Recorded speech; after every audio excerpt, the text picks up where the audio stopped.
কি অবস্থা তোমার, কেমন আছো? ভালো। আচ্ছা। আপনি কেমন আছেন? আমি কেমন আছি এটা কি জিজ্ঞেস করা খুব বেশি প্রয়োজন ছিল? বলেন।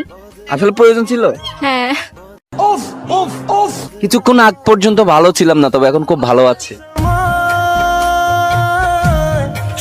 আচ্ছা, মেয়েরা তো গ্যাচ করতে পারে ছেলেরা কেন ভালো থাকে, একটু গ্যাচ করুন তো আমি কেন ভালো আছি। পারি না। কারণ চাঁদ পাশে থাকলে ছেলেরা এমনিতে ভালো থাকে, চাঁদের কিরণ নিয়ে। बड़ा हरामी हो बेटा। না বাসায় কি কেউ কখনো বলে না যে আন্টি আঙ্কেল আমার মেয়েটা পুরো একটা চাঁদ, বলে না? না। আন্টি আঙ্কেল কেন বলবে? কারণ মেয়ের জামাই তো বলবে পুরা চাঁদ, এটা আমি বলে দিলাম আর কি। আচ্ছা, তোমাকে একটা, তুমি চট্টগ্রামের? না, রাঙামাটি। রাঙ্গামাটি, চট্টগ্রামের বাসা জানো? হ্যাঁ, না। বাইগান। জানো না? আচ্ছা, আমার একটা মেয়েকে কেন পছন্দ হয়েছে, এখন কোনোভাবে বলতে পারতেছি না যে আসলে তাকে কিভাবে আই লাভ ইউ, আমার পছন্দ যে আই লাভ ইউ শব্দটা আমি কিভাবে বলবো।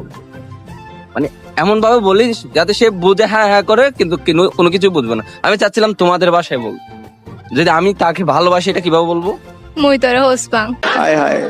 মই তোর হুসপাং। হ্যাঁ। আচ্ছা, এটা বললে হয়ে যাবে? আবার আবার বলো তো কি? মই তোরে হোসপাং। I love you.